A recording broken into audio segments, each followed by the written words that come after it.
प्रचोदया। देवतुल्य आइयो माँ शक्ति। आज स्वाध्याय चिंतन का हमारा क्रमांक है 702। दिन शुक्रवार, तारीख 14 अप्रैल 2023। और आज हमारे बीच में आदरणीय श्री आर एन पांडे साहब, और आपका जो विषय है वो योग वशिष्ठ भाग 16। इससे पूर्वी भाग 15 ले चुके हैं। आप ज्यादा समय लेते हो, आदरणीय आर एन पांडे साहब से निवेदन करते हैं कि आज का उद्बोधन जारी करें। आदरणीय पांडे साहब। सर्वप्रथम गायत्री मंत्र का उच्चारण करते हैं। ओम भूर्भुवः स्वः तत्सवितुर्वरेण्यं भर्गो देवस्य धीमहि धियो यो नः प्रचोदयात्। अब मैं 2 वैदिक मंत्रों से प्रार्थना करता हूं, भगवान से अपने लिए और आप सबके लिए।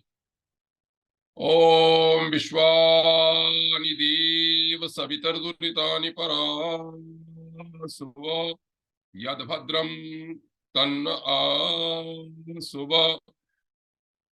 ओम अग्नि नयसु पथारायि अस्मान् विश्वानि देव वयुनानि विद्वान् यूयोध्यस्माज्जुहुराणमेनो भूयिष्ठान्ते नम उक्तिम विधेम। हे सकल जगत के उत्पादक प्रकाश स्वरूप परमात्मन, आप हमारे दुर्व्यसनों को, बुराइयों को, आपत्तियों को दूर करें और जो कल्याणकारी हो वो हमें प्राप्त कराएं। हे सबसे अग्रणी अग्नि स्वरूप परमेश्वर, आप हमारे सारे कर्मों को जानते हैं। आप हमें सन्मार्ग पर ले चलते हुए समृद्धि को प्राप्त कराएं। इस मार्ग में जो भी बाधाएं आए उन्हें आप दूर करें। हम आपको बार बार प्रणाम करते हैं। ओम। सर्वप्रथम इस स्वाध्याय सत्संग के सूत्रधार श्री अरविंद शर्मा जी का बहुत आभार, उनको प्रणाम बार बार। एक ऐसा प्लेटफॉर्म तैयार किया है जिसमें सत्संग काफी समय से लगातार होता चला आ रहा है। विविध प्रकार के विद्वान और विविध प्रकार के विषय इसमें सामने आते हैं। इसके साथ ही में जो प्रबुद्ध श्रोता है आदरणीय देवश्री जी चौधरी साहब, राजेंद्र कुमार जी, उन सबका अभिनंदन करता हूं, प्रणाम करता हूं। ओम।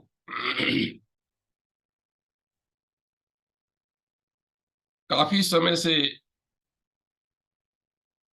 स्वाध्याय सत्संग में परमात्मा ब्रह्म की बात विभिन्न विभिन्न वक्ताओं ने की है, करते हैं। विभिन्न विषयों को लेते हैं, विभिन्न पुस्तकों को उद्धृत करते हैं। उसी तरह से मैंने अन्य पुस्तकों के अतिरिक्त योग वाशिष्ठ को भी चुना और आज इसका 16वां वक्तव्य है। तो इस बात को, आज के वक्तव्य के कंटेंट्स को बढ़ाने से पहले मैं इसके वक्ता वशिष्ठ और श्रोता श्री राम का वंदन करता हूं और प्रयास करता हूं कि मैं आपके सामने आज कुछ और बात इसमें रखूं। ब्रह्मानंदम परम सुखदम केवलम ज्ञानमूर्तिम द्वंद्वातीतम गगन सदृशम तत्वमस्यादि लक्ष्यम एकम नित्यम विमलमचलम सर्वधि साक्षिभूतम भावातीतम त्रिगुणरहितम श्री वशिष्ठम नता स्म। आद्यंत वर्जित शीलशा विशाल शिलांतराला संपीड चिदघन वपुर गंगनामलस्त्वं स्वस्थो भावा जठर पल्लव कोशलेकात् लीला स्थिताखिल जगत जयते नमस्ते। हो प्रबुद्ध श्रोतागण, योग वाशिष्ठ जैसे आप जान ही गए हैं कि ज्ञान प्रधान ग्रंथ है। मन के संकल्प और चित्त के ऊपर ही आधारित है। अब तक मैं विभिन्न विषयों पर, विभिन्न चैप्टर्स पर इस पे बोला हूं, चाहे उसके दार्शनिक सिद्धांत हो, जीवन में दुख निवृत्ति का उपाय हो, पुरुषार्थ का महत्व हो, साधक का जीवन कैसा होना चाहिए, चार द्वारपालों की भी चर्चा कर चुके हैं, अद्वैत, कल्पनावाद, जगत, मन की अद्भुत शक्तियां, सिद्धियां भी बताई गई, मृत्यु क्या है, ब्रह्म क्या है, कई उपाख्यान भी बताए गए। और पिछली बार जो दो वक्तव्य नवरात्र के मध्य में हुए, उनमें मैंने जानबूझकर वो चैप्टर इसमें से निकाले, योग वासिष्ठ में से, जिसमें कि काल की शक्ति, जिसको काल का नाम दिया, उसको वशिष्ठ ने क्या अनुभव किया, क्या है, उसका भी मैंने वर्णन किया। विधि और निषेध से भी वर्णन किया। इस सबको आपको आपके सामने रखा। जैसे मैंने पहले बताया कि योग वासिष्ठ बहुत बृहद ग्रंथ है। मूल रूप से तो मैंने नहीं पढ़ा इसको। गीता प्रेस गोरखपुर ने जो हिंदी का इसका संक्षिप्त अंक निकाला वो पढ़ा, और डॉक्टर भीखनलाल आत्रेय बहुत बड़े विद्वान हुए बनारस के, उन्होंने संस्कृत में इनके श्लोकों को, मुख्य मुख्य श्लोकों को संकलित करके चैप्टर वाइज लिखा, उसका भी मैंने अध्ययन किया। उसमें उन्होंने 55 उपाख्यान मुख्य रूप से भी बताए हैं। उपाख्यान माने कहानियां, कथानक। आज में सबसे प्रमुख जो इसका आख्यान कहा जा सकता है वो शिखित ध्वज और चूडाला, इसका उपाख्यान है। इसके ऊपर मैं बोलूं, जब भी कोई योग वासिष्ठ की, हमारे नैब साहब आ गए, उनको भी प्रणाम करता हूं, जब भी योग वासिष्ठ की बात चलेगी या जिन्होंने भी पढ़ा होगा, वो एक बात ये कहेंगे जरूर, उपाख्यानों में भी चूडाला का उपाख्यान, इसको मैं आज प्रारंभ करूंगा। देखिए, मैं जैसे पहले भी कह चुका हूं, वो आप सब विद्वान हैं, यदि केवल कथानक मात्र पढ़ेंगे तो कहानियां ही लगेंगी, लेकिन कथानक के साथ साथ ग्रंथों में क्या लिखा है उसे पढ़ेंगे तो ग्रंथकार क्या शिक्षा देना चाहते हैं यह हमारी समझ में आएगी। जैसे मैं पंचतंत्र पर बोल चुका हूं, कहने को कहानियां है लेकिन अंदर कितना कितना लिखा है उसके अंदर। मैं दुर्गा सप्तशती पर भी बोल चुका हूं। श्रीमद् भागवत में भी इसी तरह की कथानक हैं। राजा निमि के ऊपर नव योगेश्वर संवाद में बोल चुका हूं। कहने को तो एक कहानी मात्र होती है। इसी तरह से आप देखेंगे, मुझे विश्वास है कि बहुत पसंद आएगी आपको ये बात, कि इस कथानक के द्वारा, शिखित ध्वज और चूडाला के कथानक के द्वारा ग्रंथकार क्या कहना चाहते हैं, और हम लोग विशेष रूप से जो गृहस्थी हैं उनको किस प्रकार से जीवन मुक्त का अनुभव हो सकता है, यह बड़ा संदेश है इस कथानक में। इस कथानक को शुरू करने से पहले इसकी भूमिका के रूप में मैं पहले प्रस्तावना के रूप में मैं कुछ बात करता हूं। बड़ी इंटरेस्टिंग बातें हैं।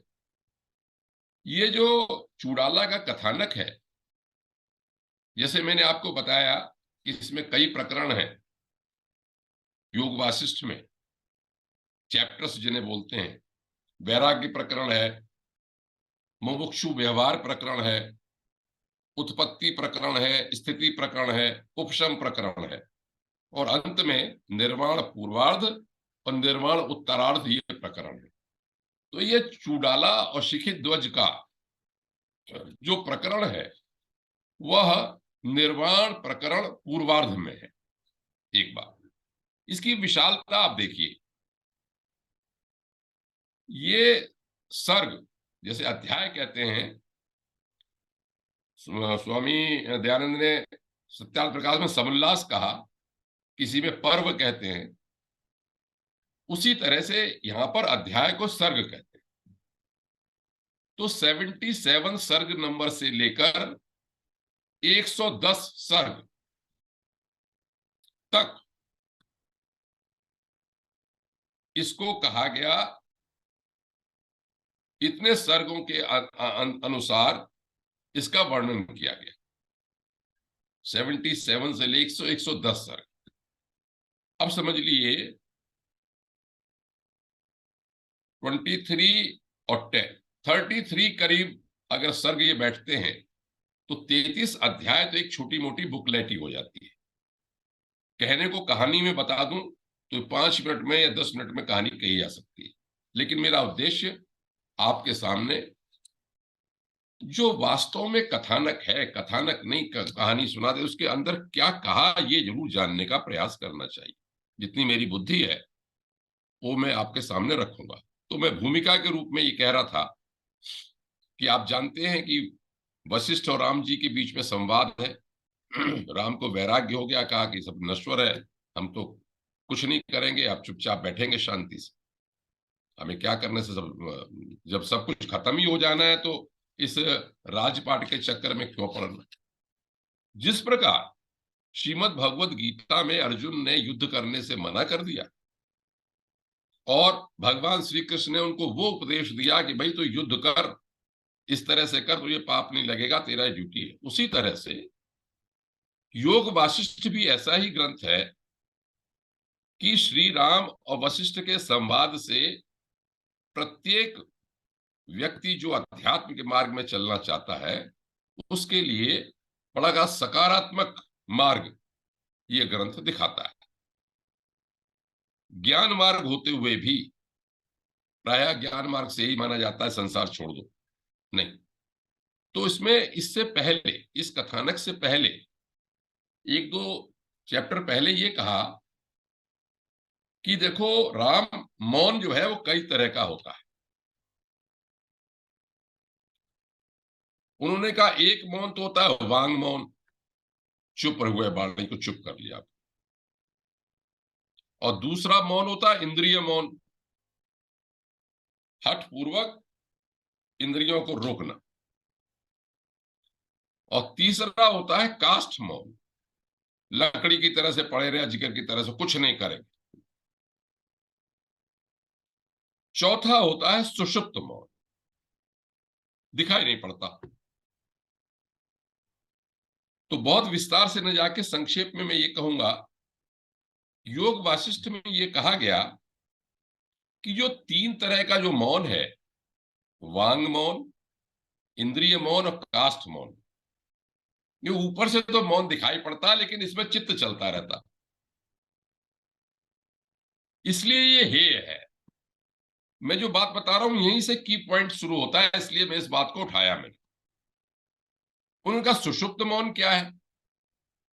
हमारे देवजी जी को बहुत अच्छी परिभाषा ये पसंद आएगी कि वो ये कहते हैं कि जागृत अवस्था में सब और भली भांति व्यवहार करता हुआ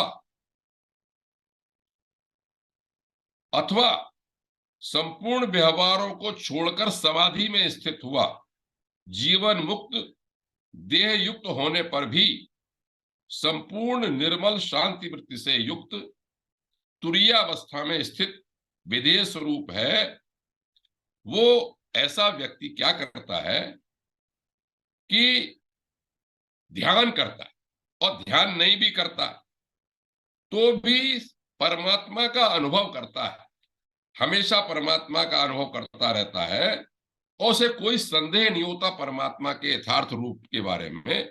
उसे कहते हैं सुषुप्त मौन। किसी स्थिति में भी रहें, ध्यान कर रहे हैं तो, नहीं कर रहे हैं तो, चल रहे हैं तो, आपके साथ साथ आपको पता है कि भाई परमात्मा है, परमात्मा में ही लीन है। अभ्यास का बहुत बड़ी बात है। जो विधेय की स्थिति या जनक की स्थिति कही जाती है तो इसे कहा सुषुप्त मौन। इस पर उन्होंने जोर दिया। इसका अर्थ यह हुआ कि यहां पर ग्रंथकार ये कहना चाहते हैं कि हम संसार में रहते हुए भी, हमें सब चीजों की चेष्टाएं करते हुए भी हम जीवन मुक्ति को प्राप्त कर सकते हैं। तो इसके साथ ही आगे जो प्रश्न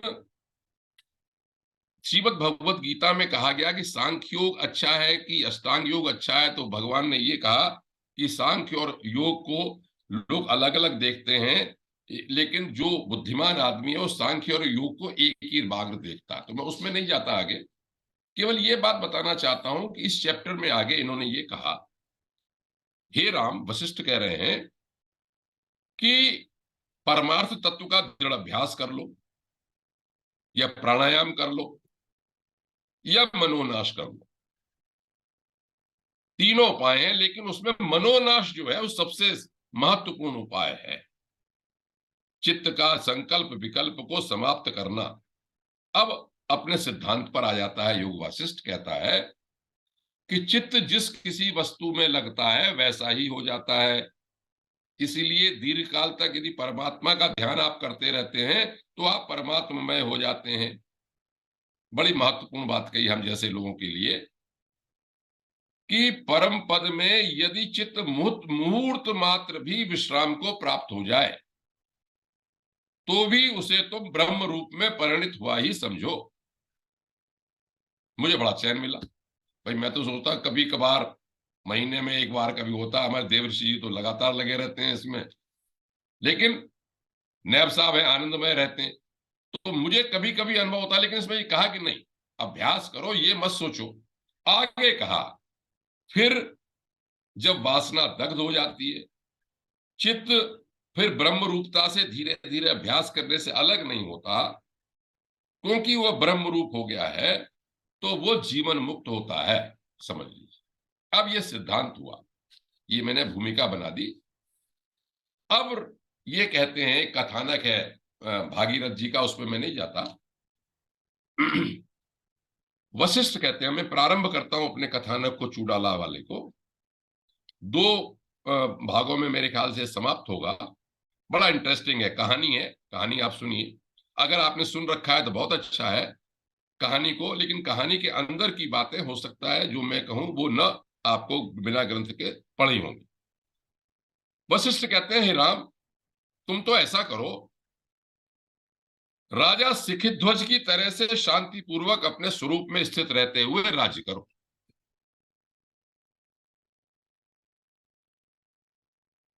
राजा शिखिध्वज आ गया यहां पर नायक जो है, राजा शिखिध्वज की तरह से शांति पूर्वक अपने स्वरूप में स्थित रहो और राज्य करो।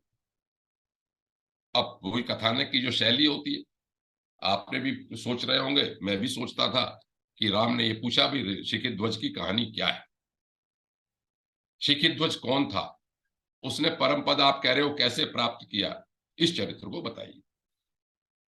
कथानक शुरू होता है, अतीत काल में 7वें मनवंतर की चतुर्थ चतुर्युगी के द्वापर में कुरुवंश में शिखिध्वज नाम का राजा हुआ था।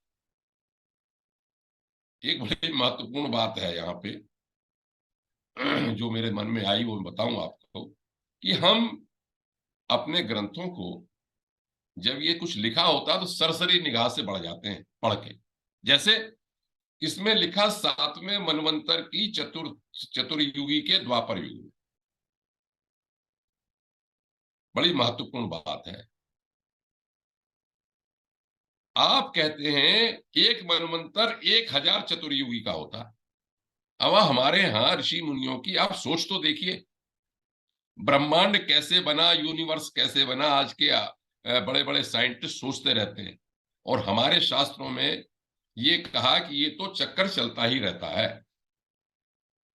तो 30 मनवंतर बताए गए, उसमें 7वें मनवंतर की बात इन्होंने कही, उसके भी चतुर्थ चतुर्युगी में हम लोग कितने बार पैदा हो गए होंगे, कितने चतुर्युग में हो गए होंगे, कितने कलयुग होंगे, आप इसे अंदाजा लगा लीजिए। ऐसा हमारे शास्त्र मानते। तो जब हम पुनर्जन्म में विश्वास रखते हैं और जब हम अपने चित्त स्वरूप में विश्वास रखते हैं, योगियों में योग पद में विश्वास रखते हैं, तो हम अपने शास्त्रों पर भी विश्वास करते हैं। चलिए, तो उज्जैनी नगरी थी, जैसे अभी भी है। मालव देश की उज्जैन नगरी में वो राजा राज्य करता था। उसमें सारे गुण विद्यमान थे। वीर था, मितभाषी था, वेदों का जानने वाला था राजा, लोकोपयोगी शुभ कार्य करता था। लेकिन सबसे बड़े बड़े वीर तो था, धनुर्धारियों को जीत लिया था उसने। इसमें लिखा है वेद शास्त्रों का उत्तम श्रोता था, ज्ञाता नहीं लिखा, इसमें लिखा श्रोता था। चलिए, अब उसने 16 वर्ष की आयु में उसने दिग्विजय की और बहुत अपना राजपाट आगे बढ़ा लिया।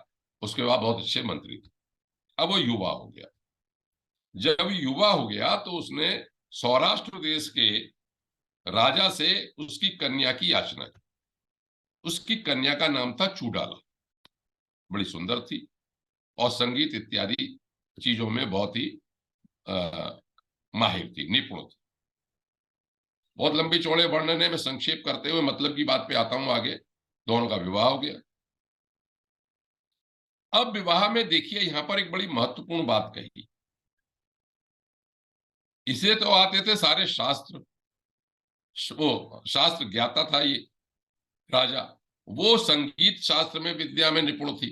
तो इसमें ये लिखा है कि दोनों जब बैठते थे तो सत्संग करते थे। तो वो इतनी उत्सुक थी इनकी पत्नी, वो इनसे पूछा करती थी। तो उनसे शास्त्र वगैरह की चर्चा कर करके सुनती रहती थी। और जो विषय आते थे शिखित ध्वज को, उसको उसे ज्ञान हो गया धीरे धीरे, चूड़ाला को। यहाँ ये भी लिखा है कि चूड़ाला को जो संगीत नृत्य वगैरह आते थे वो उन्होंने भी सीख लिया। शिखित ध्वज ने ज्ञान तत्व के ज्ञाता थे, शिखित ध्वज से ज्ञान तत्व उन्होंने, चूड़ाला ने ज्ञान कर लिया। चलिए, युवावस्था इनकी बीतने लगी। धीरे धीरे जब प्रौढ़ावस्था में आने लगी, तब इन्होंने विचार किया। मैं इसे कह के आगे बढ़ सकता हूं कि विचार करके आगे इन्होंने सोचा, लेकिन नहीं। मुख्य बात यही है कि विचार क्या किया, जो हमको भी विचार करना चाहिए।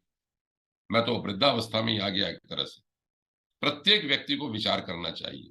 यदि कथानक नहीं होता तो कहते भाई हमें संसार नश्वर है, तो वही बात ही कहा कि समुद्र की तरंगों के समान चंचल है, क्षणभंगुर शरीर है। यहां पर ये श्लोक नहीं लिखा, श्लोक कहीं और है कि आयुर्नश्यति पश्यताम प्रतिदिनम याति क्षयम यौवनम प्रत्यायान्ति गता पुनर्न दिवसा कालो जगत भक्षका लक्ष्मी तोय तरंग भंग चपला विद्युत चलम जीवनम। ये ऐसी श्लोक है, मैं भूल जाता हूं, लेकिन जब इसे याद आता है तो मुझे लगता है कि हाँ भाई। और धीरे धीरे इस श्लोक को पढ़ा हुआ कब, अब समझ में आ रहा है। क्या? आयुर्नश्यति पश्यताम प्रतिदिनम, प्रतिदिन आयु नश्य हो रही है। याति क्षयम यौवनम, यौवन क्षय हो रहा है। जब मैं युवा था तो मैंने सोचा ही नहीं ये जवानी खत्म भी हो जाएगी क्या। जो चाह सो किया, जितना चाहा दुनिया को नापा। अब समझ में आता है कि जब घुटने का दर्द भी शुरू हो गया और आंखों में भी दिखाई कैटरेक्ट हो गया, और मैं जो 6 किलोमीटर घूमता था 2 किलोमीटर भी चलने में दिक्कत होती है, और सब तरह की परेशानियां धीरे धीरे होने लगी।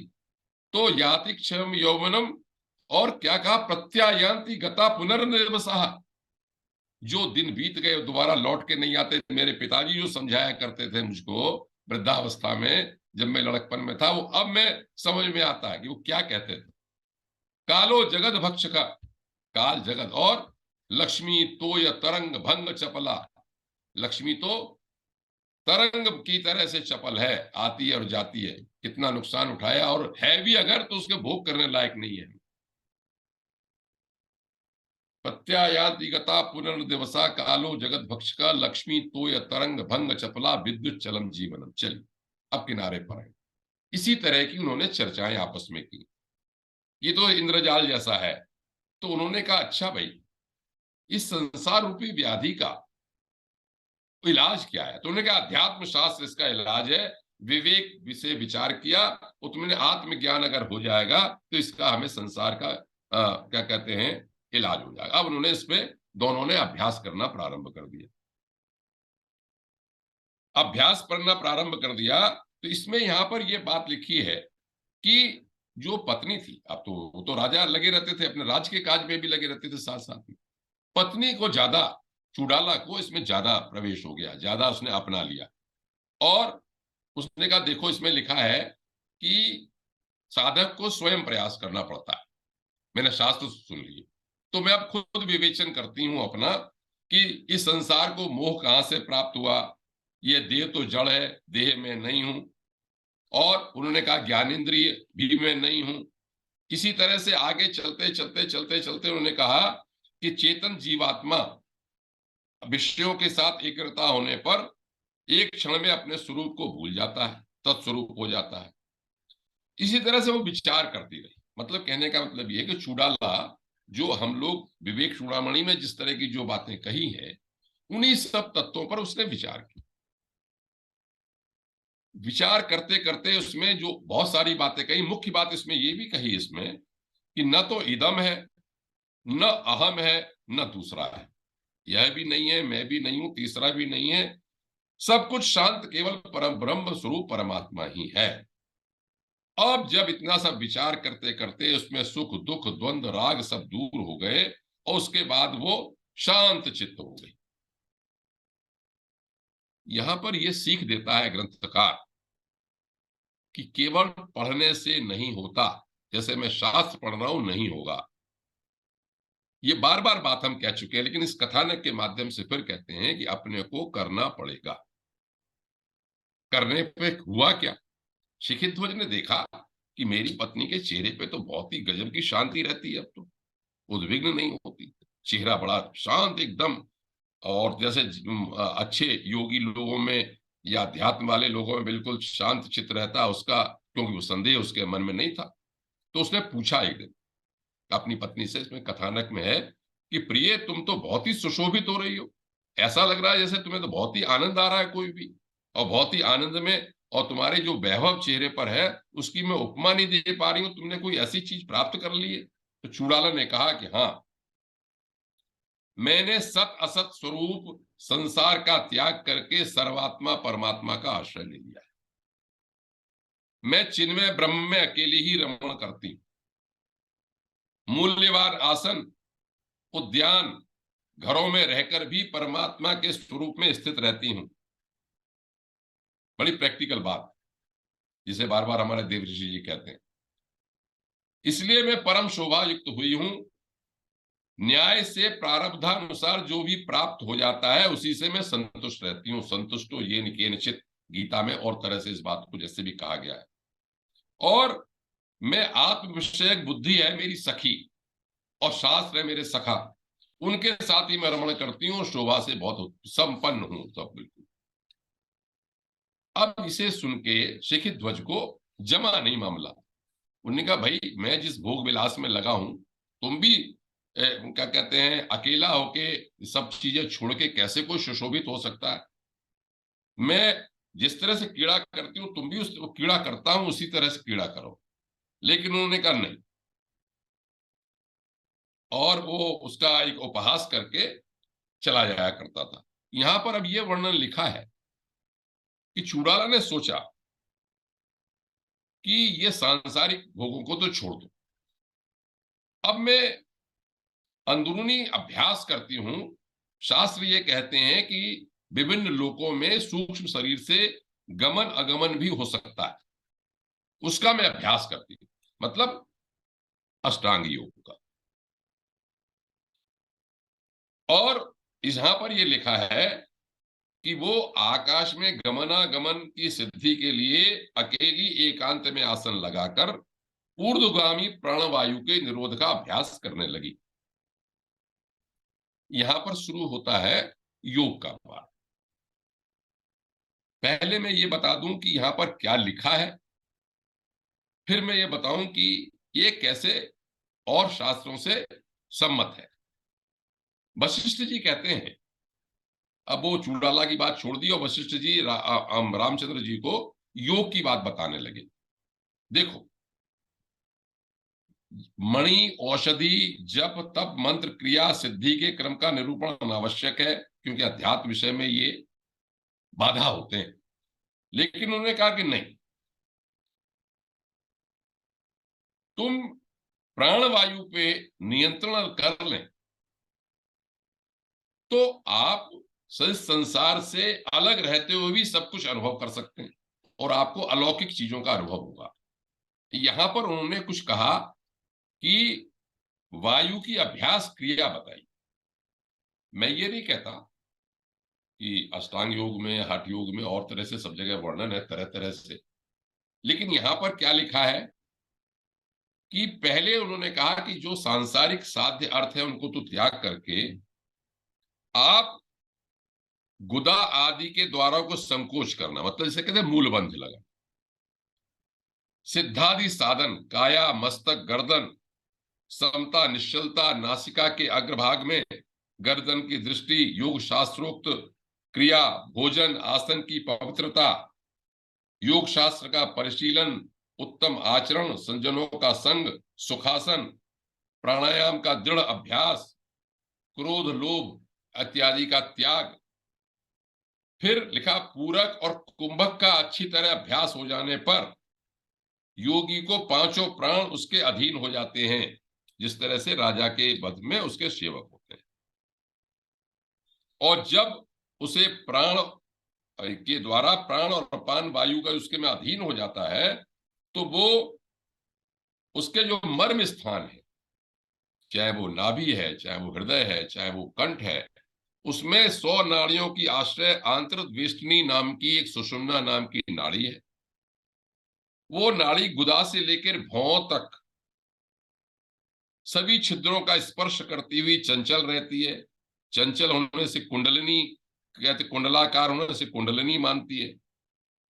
प्राणवायु को ऊपर फेंकती है, अपान को नीचे खींचती है, लेकिन योगी लोग उससे अपनी चेतन शक्ति को ऊर्जा को ऊपर की ओर ले जाते हैं।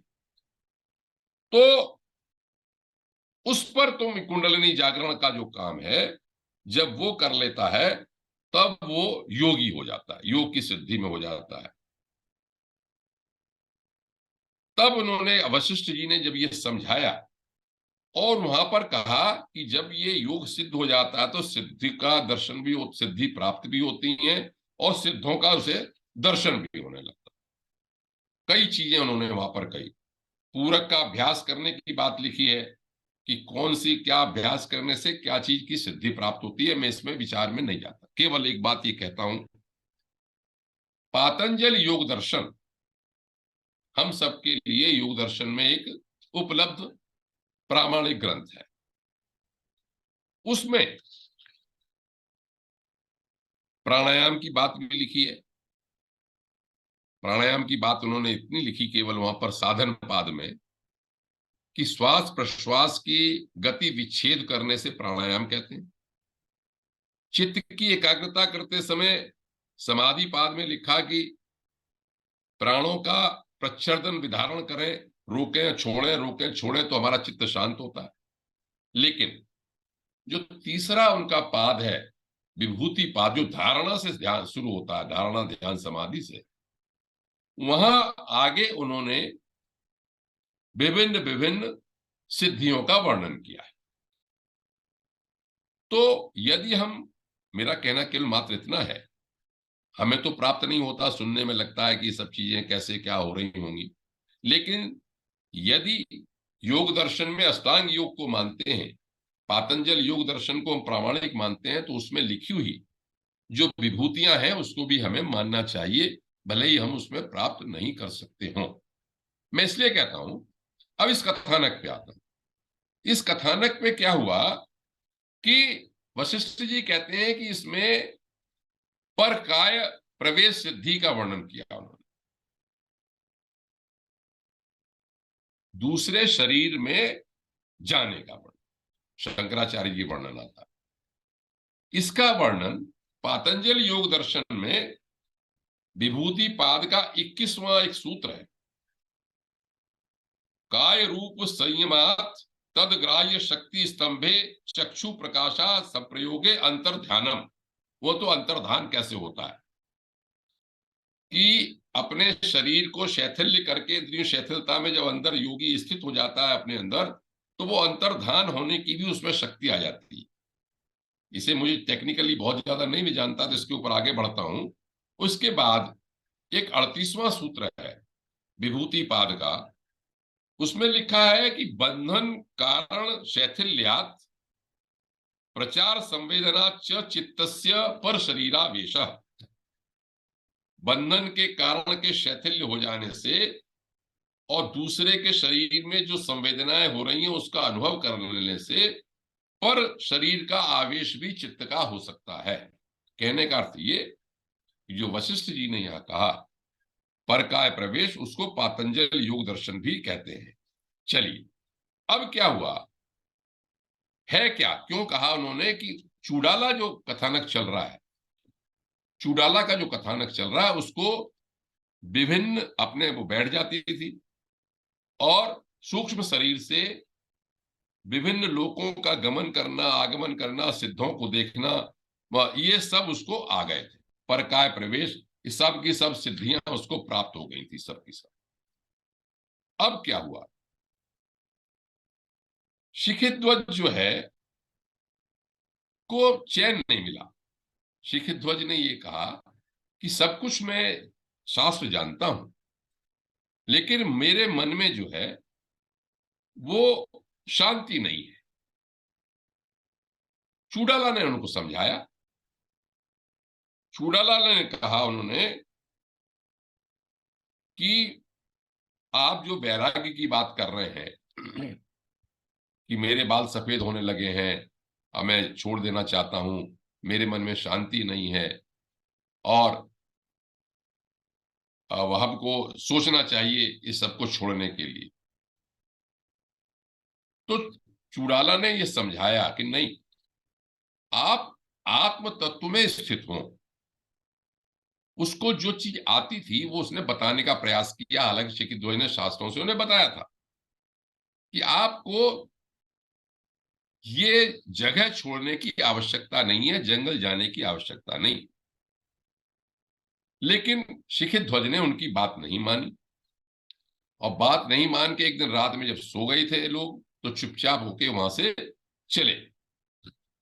उन्होंने अपना महल परित्याग कर दिया, वस्त्र के परित्याग कर दिया, एक लंगोटी ले ली, अर्घ्य पात्र ले लिया, कमंडलू ले लिया और 12 दिन चलने चलाने के बाद जंगल में जाके एक उन्होंने कुटिया अपनी पर्णशाला बना ली। और पर्णशाला बनाने के बाद उन्होंने कंदमूल फल खाने शुरू कर दिए। कहने का अर्थ ये कि जो तपस्या की बात करते हैं वो करना उन्होंने प्रारंभ कर दिया। अब जब चूड़ाला ने देखा अगले दिन तो उसे दिखाई नहीं पड़े, तो उन्होंने ध्यान किया, अपना योग मार्ग से ध्यान लगाया तो उसने देख लिया कि ये इस तरह से हैं और उस पर्णशाला में जाके ये तपस्या कर रहे हैं। तो ये प्रकट नहीं हुई कि अगर मैं जाऊंगी अभी तो इनको मेरी बात समझ में नहीं आएगी, इन्हें कर लेने दीजिए। वहां पर ये बात आई कि आप राज्य चलाना है, राजा नहीं। तो उसने ये क्या कहते हैं फैला दिया चूड़ाला ने कि राजा कुछ दिनों के लिए तीर्थ यात्रा पर अपने काम से गए हैं और वो योग में स्थित भी थी और राजपाट को चला रहे। सब मंत्रियों को अपने में स्थित रहते हुए भी सब मंत्रियों को वो और निर्देश देने लगी और राजपाट का काम उसका चलते गए। यहां पर ये लिखा है कि राज की रखवाली करते करते उससे 18 साल बीत गए। अब वो जो क्या कहते हैं शिखिध्वज थे वो भी जरावस्था में आ गए थे। जब 18 साल बीत गए तो चूड़ाला ने सोचा अच्छा मैं देखती हूं जाके कि हमारे पति शिखिध्वज की स्थिति क्या है, क्या वो परमात्म तत्व को प्राप्त हुए या नहीं हुए। ये कथानक जैसे जैसे चलेगा वैसे वैसे आप ये समझेंगे कि ये कहना क्या चाहता है ग्रंथ ये कहना चाहता है आगे कि जंगल को मात्र छोड़ देने, वो राज्य को मात्र छोड़ देने से या जंगल में चले जाने से या कठिन तपस्या करने से ही केवल परमात्म तत्व की प्राप्ति हो जाए यह गारंटी नहीं है। चलिए अब चले, वहां पर गए। वहां पर जब देखा उन्होंने जाके 18 साल हो गए तो जब अपने योग मार्ग से देखा चूड़ाला ने जाके तो उसने वही देखा, कृशकाय हो गए हैं, काला शरीर पड़ गया है, जटाएं हैं बड़ी बड़ी। तो मन में ये कहने लगे कि मेरे पति की ये बड़ी मूर्खता है कि कैसी इन्होंने की दशा इन्होंने अपनी कर ली है। अगर मैं इसी पत्नी के रूप में गई तो ये मानेंगे ही नहीं कि ये प्रेयसी कैसे, हमारी बाला कैसे हो सकती है, पत्नी कहां से आ गई और ये विघ्न करने के लिए आ गई। तो उसने सोचा, अच्छा मैं अपना रूप बदल के जाती हूँ, इनसे बात करती हूँ। तो एक ब्राह्मण कुमार के रूप में उसने अपना रूप परिवर्तित कर लिया और ब्राह्मण कुमार के रूप में सामने जाके प्रकट। उन्होंने स्वागत किया राजा ने। अब मैं संक्षेप कर रहा हूं कहानी का, अगले बार और चैप्टर्स का बताऊंगा। 5-10 मिनट है अभी हमारे पास, मतलब की बात जो सामने आ जाए। तो उन्होंने पूछा राजा ने, भाई आप ब्राह्मण कुमार कौन है? तो उसने एक कहानी बनाई चूड़ाला ने, और ये कहा कि नारद जी का मैं मानस पुत्र हूं। नारद जी ने मुझे एक बार, जब वो अप्सराओं के बीच में थे तो उनके वीर का स्खलन हो गया था, तो उसको उन्होंने कुंभ में रख लिया था, घड़े में, और वहां पर मेरा जन्म हुआ तो मेरा नाम कुंभ है। और जब मेरा जन्म हुआ तो मुझे उन्होंने उपदेश किए शास्त्रों के, और शास्त्रों के उपदेश करके वो मुझे अपने पिता मानस पुत्र ब्रह्मा जी के पास ले गए। ब्रह्मा जी ने मेरे से कुछ प्रश्न पूछे, मंत्र मंत्र पूछे। जब मैंने बोला तो मेरे से प्रसन्न हो गए, और प्रसन्न होने के बाद उन्होंने मुझे आशीर्वाद दे दिया और ये कहा कि जाओ अब तुम्हारा कल्याण हो, और तुम अपने जहां पर तुम्हारा आवागमन हो सकता है तुम जा सकते हो। तो ब्राह्मण कुमार के रूप में चूड़ाला कहती है कि चारों वेद मेरे मित्र हैं, मैं स्वेच्छानुसार सारे लोकों में विरचता हूं, धूल के कण मेरे अंगों को स्पर्श नहीं करते, मेरा शरीर कभी मलिन नहीं होता। अब उन्होंने कहा, शिखित ध्वज से पूछा कि आपका वर्णन क्या है? तो शिखित ध्वज ने कहा कि महाराज जब आप इतने पहुंचे हुए तो आप सब जानते होंगे। तो उन्होंने कहा, मैं शिखित ध्वज नाम का राजा हूं, मैं राज्य को परित्याग करने के लिए आया हूं, संसार से बहुत भयभीत हो गया हूं, मेरी चूड़ाला नाम की पत्नी है उसको मैं छोड़ के आया हूं, और बस मुझे ये भय लगा रहता है कि मेरा पुनर्जन्म ना हो जाए, और मैं कठोर तप कर रहा हूं, तब से जंगल में पड़ा हूं। लेकिन कठोर तप करने पर भी मुझे सुख दुख भी मिल रहे हैं, मेरा जो जीवन है वो शांत नहीं हुआ। तो उन्होंने कहा, अच्छा। उन्होंने ये कहा चूड़ाला के रूप में ब्राह्मण कुमार ने कि ब्रह्मा के सामने भी इस तरह का प्रश्न आया था कि ज्ञान और कर्म में कौन सा श्रेय है। अब देखिए अपनी बात लेके आते हैं ये। तो उन्होंने कहा, भी है तो ज्ञान श्रेय, लेकिन जिनके पास ज्ञान की दृष्टि नहीं है उसके लिए कर्म ही सबसे बढ़कर है। सर्वम ब्रह्म कहने से कुछ नहीं होता जब तक उसका अनुभव आपको न होने लगे। पूर्णतया जब वासना का परित्याग हो जाएगा तो चित्त का नाश हो जाएगा, तो आपको संसार छोड़ने की भी आवश्यकता नहीं है। लेकिन ये चीज अभ्यास से होती है, संतों के समागम से होती है। तो ये सब समझाया उन्होंने। तो शिखित ध्वज ने ये कहा कि आपने मुझे प्रबुद्ध कर दिया कि आप मुझे बताओ कैसे परमात्म तत्व मिले। उनने कहा, भी त्याग करना पड़ता है, और त्याग करने के साथ, वागी शर्मा जी का भी स्वागत है, प्रणाम।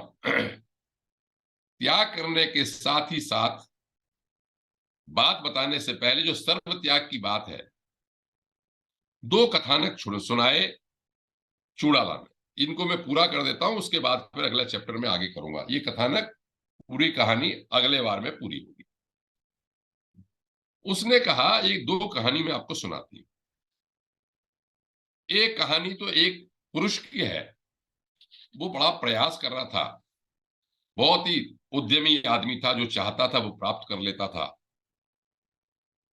तपश्चर्या में लगा हुआ था। चिंतामणि एक ऐसी मणि है उसके सामने प्रकट हुई, उसे लगा जिससे जो चाहे सो प्राप्त हो सकता, लेकिन वो इतना संदेह में था कि है कि नहीं है, मैं छू लूं तो ऐसा नहीं गायब हो जाएगी, ऐसा नहीं मेरा भ्रम ही है।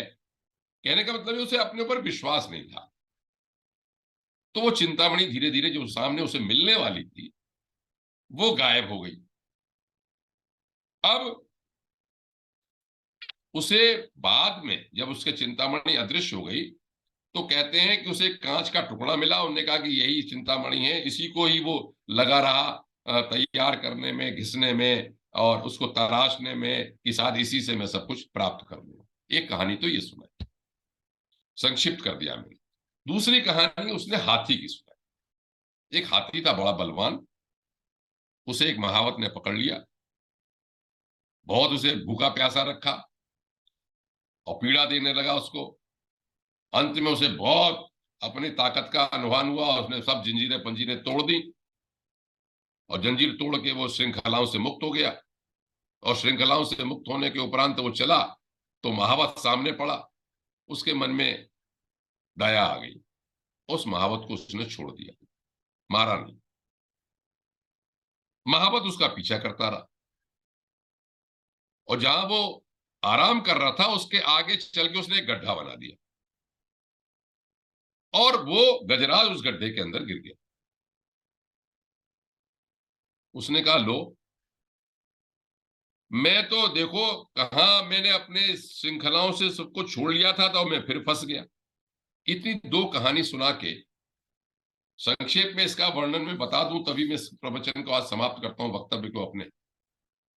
मतलब की बात बताई उस चूड़ालाल ने। उन्होंने कहा देखो, जो सर्वस्व त्याग है वो चिंतामणि है, बनावटी त्याग नहीं।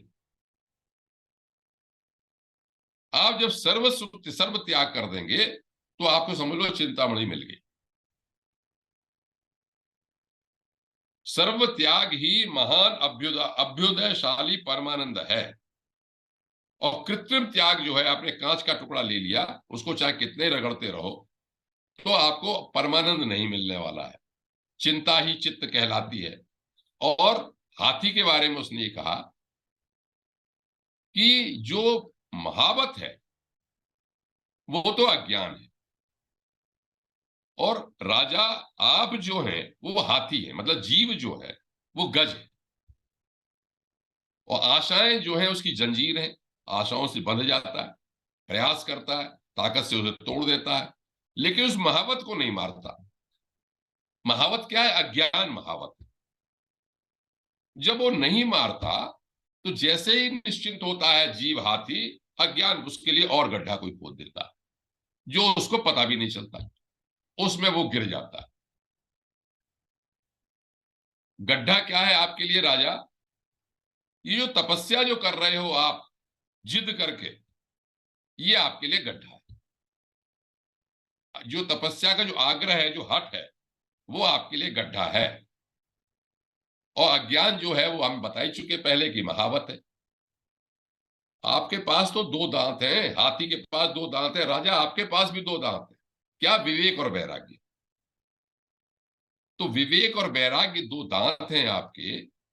अगर आपने समय रहते हुए महावत को मार दिया होता तो आपको ये जो अज्ञान रूपी महावत ने आपको तपस्या रूपी आग्रह करने का जो गड्ढा किया है, इसमें आप फंसे हुए नहीं होते।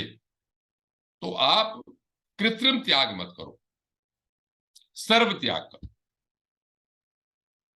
ये मैंने चूड़ाला के रूप में जो कुंभ मान के ब्राह्मण कुमार थे, उन्होंने शिखित ध्वज को समझाया।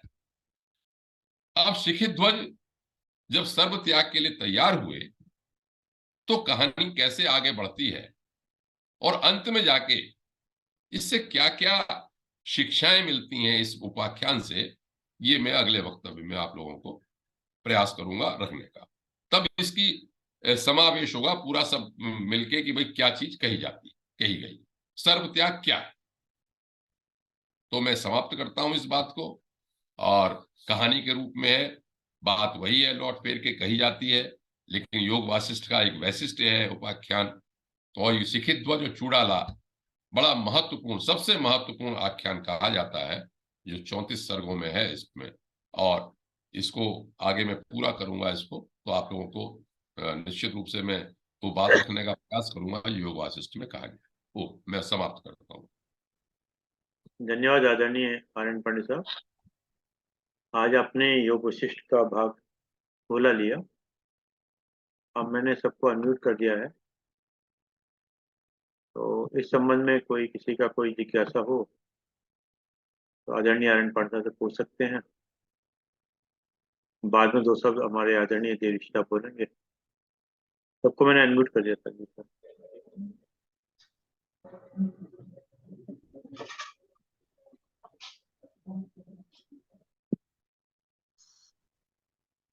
देवऋषि जी को तो आपने टेप लगा दी उनके मुंह पे क्वेश्चंस की, क्योंकि उन्हें उद्बोधन अंतिम देना है।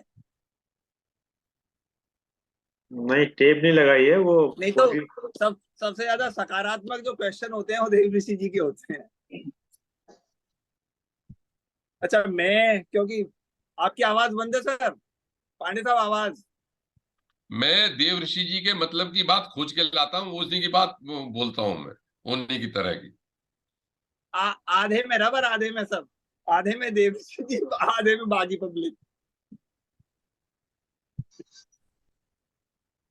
देखिए चौधरी साहब कुछ पूछेंगे अब। ये चौधरी साहब। नहीं, आगे की बात है कि सर्वस्व त्याग क्या है। राजा ने तो सब कुछ छोड़ दिया था, बचा क्या था उनके पास? बहुत ही शानदार है चौधरी साहब, अगली बार चलेगा आपको बड़ा आनंद आएगा, बहुत आनंद आएगा।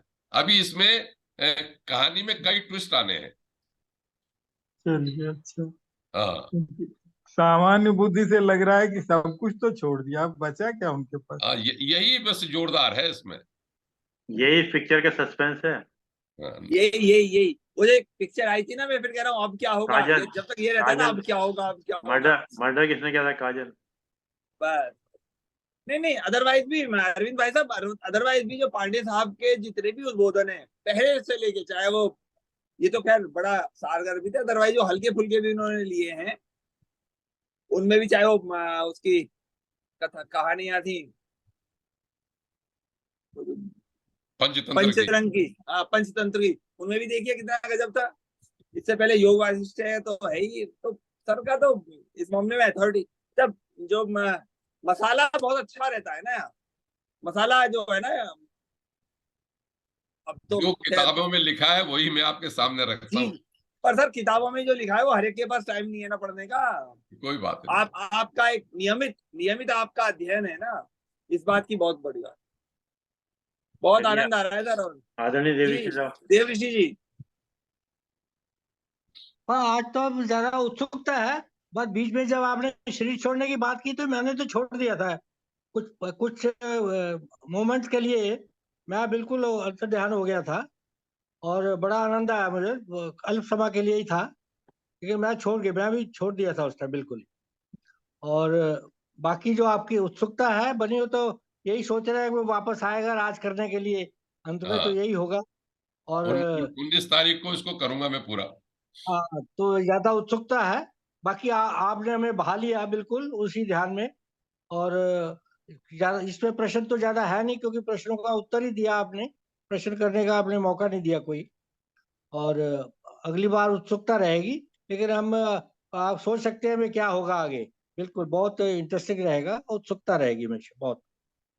लेकिन आज आपने मेरा पूरा वो हो गया था, एक बार स्वेटिंग आ गई थी बिल्कुल, बहुत पूरा बढ़िया। आनंद आ गया था आज। धन्यवाद आदरणीय देवऋषि साहब। तो थैंक यू। धन्यवाद आदरणीय आनंद पंडित साहब, आपने समय निकाल के समय दिया। और जैसा कि विचार के साथ 3 बार ओम के बाद अपनी बात समाप्त करते हैं। आज का विचार: लोग सच कहने से डरते हैं। लोग सच कहने से डरते हैं, इसलिए नहीं कि वो डरपोक हैं, इसलिए नहीं कि वो डरपोक हैं, बल्कि इसलिए कि वह लोभ, लालच के दुष्चक्र में फंसे रहते हैं। सही। बल्कि इसलिए नहीं कि वो लोभ और लालच के दुष्चक्र में फंसे रहते हैं। आइए तीनों ओम को उच्चारण करते हैं।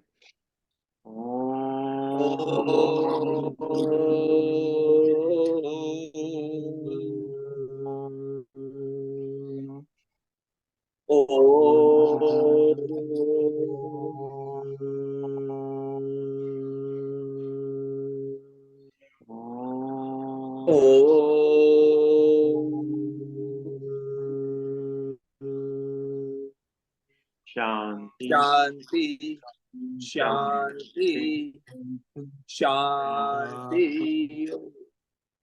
सभी को प्रणाम, सभी को प्रणाम। Thank you.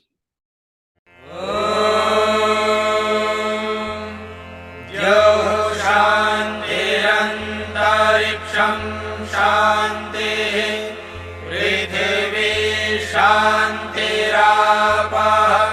शान्तिरोषधयः